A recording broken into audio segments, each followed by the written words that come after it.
ناظرین، عمران خان نے جس ثابت قدمی، جواں مردی، عزم و استقامت اور حوصلے سے جیل کی سختیاں برداشت کی ہیں وہ بے مثال ہیں۔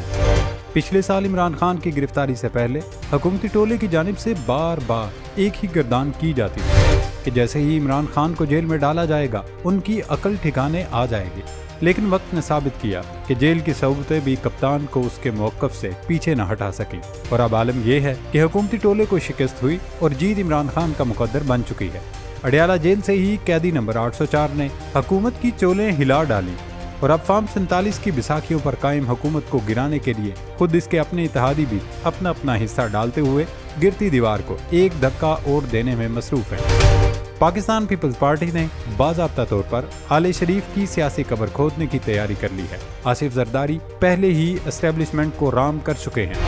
اور اب بلی تھیلے سے باہر آ گئی ہے۔ پیپلز پارٹی نے حکومت کو باقاعدہ اسمبلیاں توڑنے اور وزیر اعظم کو استعفیٰ دے کر گھر جانے کا مشورہ دے ڈالا ہے۔ اب دیکھنا یہ ہے کہ شہباز شریف اس مشورے پر عمل کرتے ہوئے خود گھر جاتے ہیں یا پھر آصف زرداری ایک بار پھر ان ہاؤس تبدیلی جیسا کوئی گیم کرتے ہیں۔ شہباز شریف ان دنوں اپنے سیاسی کیریئر کے مشکل ترین حالات سے گزر رہے ہیں، کیونکہ ایک طرف تو انہیں عمران خان جیسے مضبوط اعصاب کے مالک سیاسی حریف کا سامنا ہے، دوسرے محاذ پر آصف زرداری جیسے شاطر اتحادی کے سیاسی داؤ بیچ کا مقابلہ کرنا پڑ رہا ہے، تو تیسرے محاذ پر انہیں گھر سے ہی مخالفت کا سامنا ہے۔ شہباز شریف اور نواز شریف کے درمیان سب کچھ اچھا نہیں ہے۔ جاتی امرہ کی صورتحال اس وقت یہ ہے کہ نواز شریف نے پہلے چھوٹے بھائی سے بڑا صوبہ یعنی کہ پنجاب چھینا اور وہاں اپنے قدم مضبوط کرنے کے لیے گدی پر اپنی بیٹی کو بٹھایا، پھر چھوٹے بھائی سے پارٹی کی صدارت بھی چھین لی اور ان پر نگرانی کے لیے اپنے سمدی اسحاق ڈار کو ڈپٹی پرائم منسٹر بنا دیا۔ خیر، شہباز شریف نے بھی اب سنجیدگی سے اقتدار چھوڑنے کا فیصلہ کر لیا ہے، کیونکہ انہیں اندازہ ہو چکا ہے کہ مسلم لیگ نون کے اندر بیانیاں بنانے کی کوشش کی جا رہی ہے کہ جب تک نواز شریف وفاق میں تھے سب کچھ اچھا تھا، لیکن شہباز شریف ہی پرفارم نہیں کر پا رہے۔ خیر دوستو، قصہ مختصر، سازشی ٹولے کے دن اب گنے جا چکے ہیں اور اگلے چند روز میں یہ پورا ٹبر ایوان اقتدار سے رخصت ہونے والا ہے۔ ناظرین، ایک طرف تو سابق وزیر اعظم عمران خان سیاسی مخالفین کو ناکوں چنے چبوا رہے ہیں، جیل میں بیٹھ کر بھی عزم و ہمت کا پہاڑ بنے ہوئے ہیں، لیکن دوسری جانب خیبر پختونخوا میں جہاں ان کی اپنی پارٹی کی حکومت ہے، وہاں کچھ گندے انڈے خان کی غیر موجودگی کا فائدہ اٹھاتے ہوئے کرپشن کی بہتی گنگا میں ہاتھ دھونے میں مصروف ہیں۔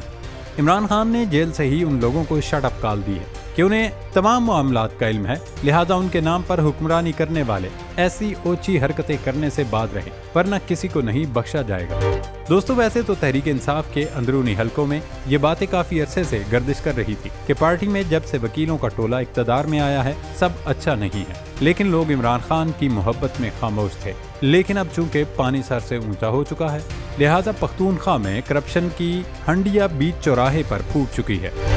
فروری میں ہونے والے عام انتخابات کے دن خیبر پختونخوا میں تحریک انصاف کو بغیر پارٹی کے نام اور جھنڈے کو جو جیت نصیب ہوئی، اس نے خیبر پختونخوا میں کسی کو اس قابل نہیں چھوڑا کہ وہ کسی بڑے معجزے یا تحریک انصاف سے ہی ہاتھ ملائے بغیر کوئی بڑی کامیابی حاصل کر سکتا ہے، اور اس تاثر کو اس جماعت کے مولانا فضل الرحمان جیسے بدترین مخالف کے سرنگوں ہونے سے تقویت ملی کہ وہ مولانا فضل الرحمان جو پاکستان کا سب سے بڑا مسئلہ ہی عمران خان کو سمجھتے تھے،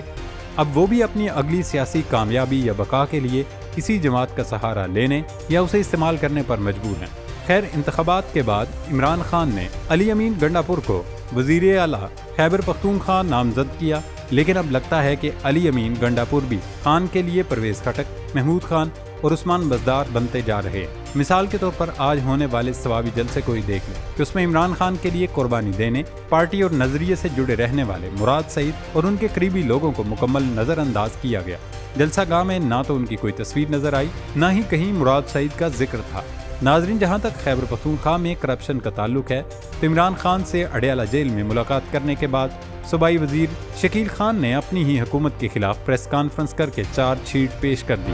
اگر اس پریس کانفرنس کو دیکھا جائے تو بیرسٹر سیف کے چہرے پر بے بسی کے تاثرات نمایاں طور پر دیکھے جا سکتے ہیں۔ وہ بار بار شکیل خان کو لقمہ دینے کی کوشش کرتے رہے، لیکن انہوں نے ایک نہ سنی اور عمران خان کی جانب سے دی گئی تمام ہدایات دہرائیں۔ انہوں نے صاف لفظوں میں کہا کہ عمران خان نے ہدایت کی ہے صوبائی کابینہ میں شامل تمام وزراء، سرکاری افسران وغیرہ کو یہ سمجھا دیں کہ کرپشن اور بد انتظامی چھوڑ دیں، کیونکہ عمران خان کرپشن برداشت کرنے کے لیے تیار نہیں۔ شکیل خان نے جب اڈیالہ جیل میں عمران خان سے ملاقات کی تھی تو تو اس کے بعد سے ہی پورے کے پی میں ہلچل مچ گئی تھی وہ خان کا کیا پیغام لا رہے ہیں۔ پھر جب لوگوں کو سن گن ملی کہ وہ کرپشن کے معاملے پر پریس کانفرنس کریں گے تو صوبائی حکومت کی جانب سے ان کی منت سماجت شروع کر دی گئی کہ اس پریس کانفرنس کو منسوخ کر دیا جائے۔ جب وہ نہ مانے تو ان سے گزارش کی گئی کہ وہ ایک تحریری بیان پڑھ دیں، لیکن شکیل خان نے کسی بھی بات پر عمل کرنے سے یہ کہہ کر انکار کر دیا کہ وہ خان کے سپاہی ہیں، انہیں جو ہدایت ملی ہے وہ منوعن بیان کریں گے۔ شکیل خان کے ہاتھوں اڈیالہ سے یہ پیغام کیوں پشاور پہنچا، اس کے پیچھے ابھی بہت سارے سوالوں کے جواب ملنے باقی ہیں، کیونکہ ابھی تک ان کی جانب سے صوبائی حکومت کی کابینہ میں شامل وزراء کو کرپشن چھوڑنے کے پیغام کی تردید ابھی تک نہ ہی صوبائی حکومت نے کی ہے، نہ ہی تحریک انصاف نے بطور پارٹی اسے غلط کہا۔ شکیل خان کی شکایت کے بعد وزیر اعلیٰ علی امین گنڈا پور کو بھی ہوش آ گیا، انہوں نے سیکرٹری CNW کو بھی ان کے عہدے سے ہٹا دیا۔ لیکن شکیل خان کو اس شکایت کے لیے عمران خان کے پاس کیوں جانا پڑا، وہ یہ کام وزیر اعلیٰ کے ذریعے کیوں نہ کر سکے؟ انہوں نے عمران خان کو آخر ایسے کیا ثبوت دکھائے کہ جس کی بنیاد پر انہوں نے ان کی ڈیوٹی لگائی کہ پشاور جا کر پریس کلب میں اپنی ہی حکومت کے بارے میں پریس کانفرنس کرے؟ یہ وہ سوال ہیں جن کے جواب اگلے چند دنوں میں سب کو مل جائیں گے۔ نظریہ پاکستان پیپلز پارٹی اور مسلم لیگ نون کے درمیان اختلافات سنگین ہو چکے ہیں۔ PP کے سیکرٹری جنرل اور سابق چیئرمین سینٹ نیئر بخاری نے شہباز شریف کو استعفیٰ دینے اور حکومت چھوڑنے کا مشورہ دے ڈالا ہے۔ اب سوال یہ ہے کہ نیئر بخاری نے یہ بیان اپنی ذاتی حیثیت میں دیا ہے یا پھر یہ آصف زرداری کی جانب سے نون لیگ کو ڈھکے چھپے انداز میں دی جانے والی دھمکی ہے۔ نیئر بخاری نے ARY کے editor investigation Naeem Ashraf but کو دیے گئے انٹرویو میں کہا، اگر حکومت کو خطرہ لگ رہا ہے تو وزیر اعظم شہباز شریف قومی اسمبلی کو توڑنے کی تجویز صدر کو دیں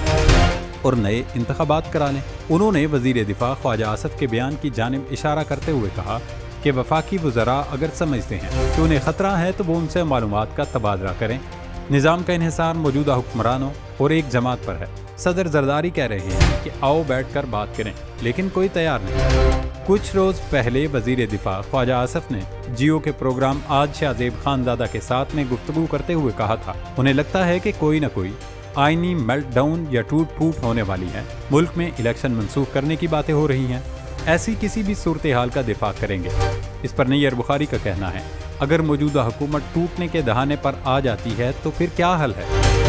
اسٹیبلشمنٹ بھی ویسے ہی تو نہیں چڑھ دوڑے گی، اس کی بھی کچھ وجوہات ہونی چاہیے۔ ناظرین، نیئر بخاری کا بیان چیخ کر بتا رہا ہے کہ پیپلز پارٹی کیا چاہتی ہے۔ ہم نے آپ کو پہلے ہی بتایا تھا کہ آصف زرداری اسٹیبلشمنٹ کو رام کرنے میں کامیاب ہو گئے ہیں اور ان کی کوشش ہے کہ بلاول بھٹو کو کسی بھی طرح وزیر اعظم بنوا دیں۔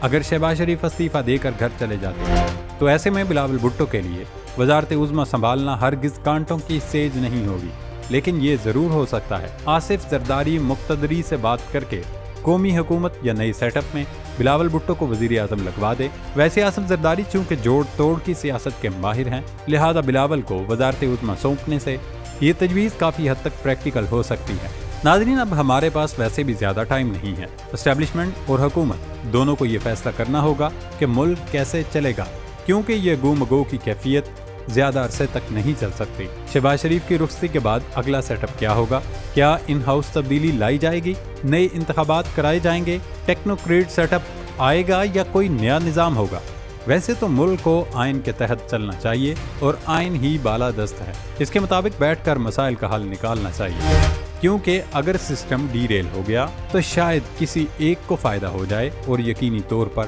دوسرے کا نقصان ہو جائے، لیکن وہ نقصان آخر ملک کا ہی ہوگا۔